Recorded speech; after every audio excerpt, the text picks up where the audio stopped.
Fellow citizens of Western Togoland, paramount chiefs, and queen mothers, it is great joy and honor for me to extend to you warm greetings and best New Year wishes from the Steering Committee of People's Liberation Council (PLC) of Western Togoland. This day marks the beginning of another epoch in the evolution of the country when misunderstanding will be resolved and scars healed. This also marks the beginning of the year of restoration of human dignity in two countries believed to have formed union over 62 years ago. For over 6 decades, our country has been leading with our neighbor and partner of the West, Ghana, an experience of coexistence that has been characterized by misunderstanding, misinterpretation, and latent suspicion around the nature of the true relationship between the two countries. In this effort to help clarify the nature of the union between our country and Ghana, the PLC has decided to proceed according to international laws as well as Ghana laws. And this has unsettled and even embedded many of you. Fellow citizens of Western Togoland, the confusion and embitterment stem from the misunderstanding and misinterpretation in some quarters of Ghana, Western Togoland Union, which has resulted in painful experiences for many of you. Those who have harmed you physically, psychologically, and emotionally have violated and continue to violate international and Ghana laws. None of Ghana laws grant anybody to abuse freedom of speech and insult you as is commonly done to you since Ghana's independence. Marked marginalization is not prescribed by Ghana laws. The ongoing intimidation and harassment of Western Togoland is unconstitutional. The laws of Ghana allows every group of persons to make their own bylaws. No law forbids Western Togolanders from wearing t-shirts. The Constitution of Ghana does not make Western Togoland a colony of Ghana. Our relationship is by a process which must be reviewed for humanity's sake. Fellow citizens of Western Togoland, the restoration of our country requires the participation of each and every one at different stages of the process and in a sincere and corroborated spirit. Our roadmap. According to our restoration roadmap, it is necessary to put in place all the institutions that an independent country needs. We have a policy of making use of any amount of liberty we have to secure the greater one we deserve. We have already initiated a legal process so that at the appropriate time, the competent authorities from Western Togoland and Ghana will meet at the appropriate court to handle the issue. It is important for you to know that all the steps we have been asked to take are necessary as preparation for the case. To hang our gloves and wait for the country to raise the matter before we start looking for the appropriate authority is a way of delaying the process for ourselves. We are therefore appealing to you to follow the steps legally and get in place a constitutionally elected government which alone is the right institution to appoint a competent authority to represent Western Togoland at the court. Some of you misconstrue this advice and were rushing to upset the people's power. Such a move has unfortunate situations in its queue. Set political ambition aside. It is rather unfortunate that at the time of the participatory roadmap exercise, some of the groups refused to participate. The attitude of seeing PLC as a rival, therefore, trying every means to sabotage it is a sling that we are using to kill ourselves. We have said it many times over that we are not interested in taking power for ourselves. It must ginger us all to set aside all political ambition, cooperate in nation building exercise first. Focus on restoration.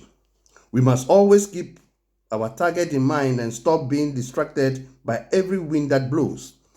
The creation of Otiji region is an attempt to divide our attention and mislead us to make unnecessary moves that will tend to create enmity among us so that in the long run, our country will become ungovernable.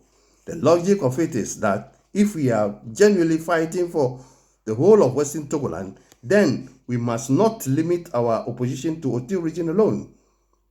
We must include the northern part also. Blind to that trap, we are now acting as if the fight is for West only.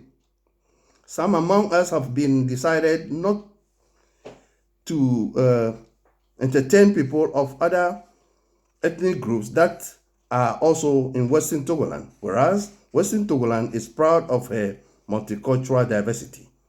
If we really do not want to be divided, then we must not exclude people of other ethnic groups in the struggle. It is the duty of the leaders to let their followers know that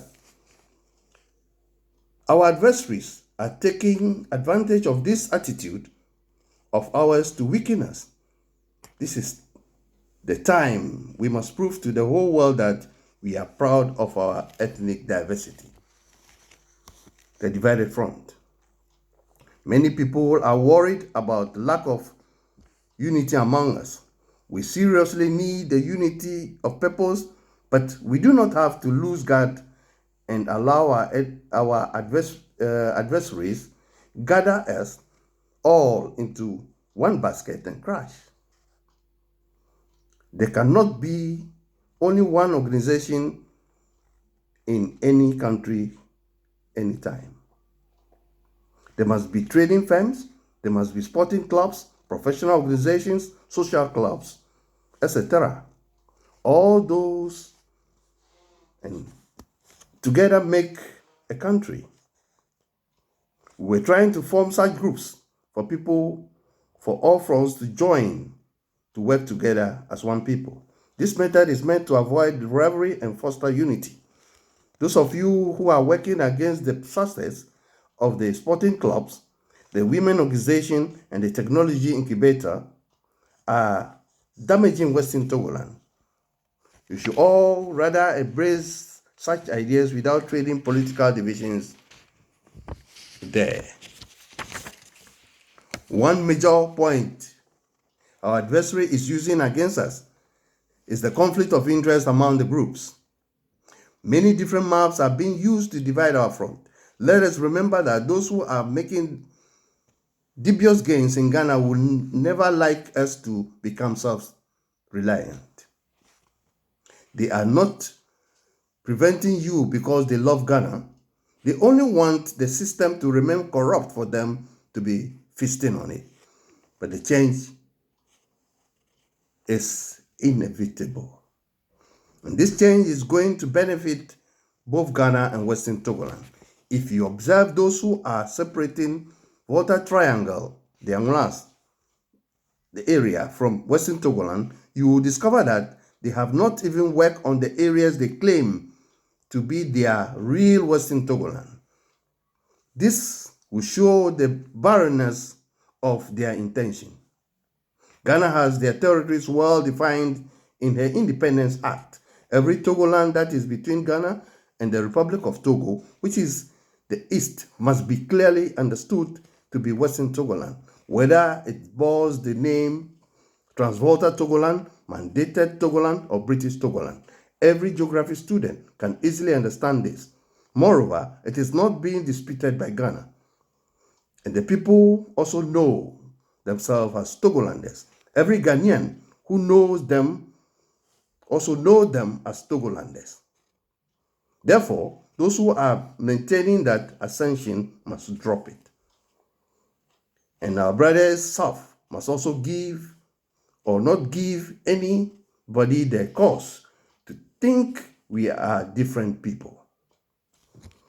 We are told many times over, the PLC is no rival to any groups, home or abroad.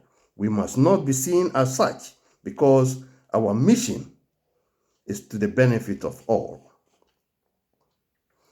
The real leaders are therefore once again invited for a clearer understanding of PLC strategy and to urge their followers to cooperate with us for the benefit of all. way forward. This year ends another UN decade of decolonization. Western Togoland is already a member of the United Nations by virtue of a union with Gold Coast. But we need a representation there. We cannot do that without having a constitutional government. Therefore, we have to intensify our efforts and establish such a government before the close of this year. What we want to do now has nothing to do with the division you have among yourselves now. We are not going to do anything in the name of any group, political, social, militant. Every individual has the right to participate without even belonging to any group. Please note that we are in the final year. We must no longer entertain the idea of who must be the leader now. We must rather seriously prepare the way for whoever the people will choose after the process is complete. Any opposition based on the existing division will definitely mean an opposition to the restoration of Western Togoland. Therefore, let us all cease fire and face our final exam now. We shall call for inputs from the general public for putting together the desire of the people upon which the Constitution of Western Togoland shall be drawn. The inputs shall be collected without distinction as to who belongs where. With all humility, my countrymen, I'm appealing to you all to set aside divisions and participate as citizens. No Ghanaian law forbids us from putting together our desires in the book form. Neither are we forbidden to write our own constitution. Please kindly conduct yourself in a manner not to give others cause to criminalize what we are about to do. All organizations on the ground are kindly requested to intensify the sensitization with immediate effect. This is where the seriousness of your effort must be felt in every nook and civics of the land. All paramount chiefs shall be duly requested to help us facilitate the process in the area under their jurisdiction. And to our Ghanaian partners, I should sincerely request that they desist from inciting conflict and keep this year incident-free. We hope Ghana will understand that there is no need to resort to armed conflict with a neighbor that has helped to make you a nation among nations today simply because she also wants a similar recognition. At this stage, as we are extending our friendly hand for a government-level review of our coexistence with Ghana, it is our hope that the government of Ghana shall proudly reciprocate our 60 years partnership with a total support of restoration this year. Thank you all. Happy Restoration Year.